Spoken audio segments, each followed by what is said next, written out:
एक राजा ने अपने सैनिकों को सड़क के बीच में एक बड़ी चट्टान रखने के लिए कहा। चट्टान को बीच सड़क में रखवाकर राजा ने अपने सैनिकों से छुपकर उस चट्टान पर नजर रखने के लिए कहा कि देखना उस चट्टान को रास्ते से कौन हटाता है। लोग उस जगह पर आते रहे और जाते रहे, लेकिन किसी ने भी उस चट्टान को रास्ते से हटाने की कोशिश नहीं की। उस चट्टान के पास से लोगों के गुजरने वालों में राजा के कुछ करीबी लोग और शहर के बड़े व्यापारी भी शामिल थे, और उनमें से कुछ लोग तो राजा को ही कोसने लगते कि क्या राजा इस चट्टान को भी रास्ते से नहीं हटवा सकता। लेकिन किसी ने भी उस चट्टान को रास्ते से हटाने का प्रयास नहीं किया। ऐसा काफी दिनों तक चलता रहा।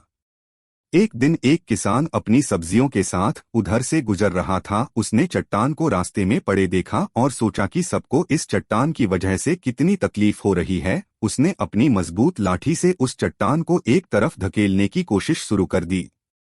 काफी कोशिश के बाद वह उसे सड़क से हटाने में कामयाब हो गया। चट्टान रास्ते से हटाने के बाद किसान अपनी सब्जियों को उठाकर जाने ही वाला था कि अचानक उसकी नजर एक पोटली पर गई जो ठीक उसी जगह पड़ी थी जहां से उसने वह चट्टान हटाए थे। उसने उस पोटली को खोलकर देखा तो उसमें सोने के कई सिक्के थे, और उन सिक्कों के साथ राजा का एक संदेश भी था, जिसमें लिखा था कि ये सोने के सिक्के उनके लिए है जो इस चट्टान को रास्ते से हटाएगा। दोस्तों, बिल्कुल ठीक इसी तरह हम सबके लाइफ में भी कई परेशानियां आती है। कुछ लोग उन परेशानियों से बचकर निकल जाते हैं और कुछ रास्ता बदल देते हैं, और चंद लोग ठान लेते हैं उन परेशानियों का हल निकाल लेने की, और ऐसे ही लोग मुश्किलों में संभावनाएं और संभावनाओं में छिपे अवसर खोज लेते हैं।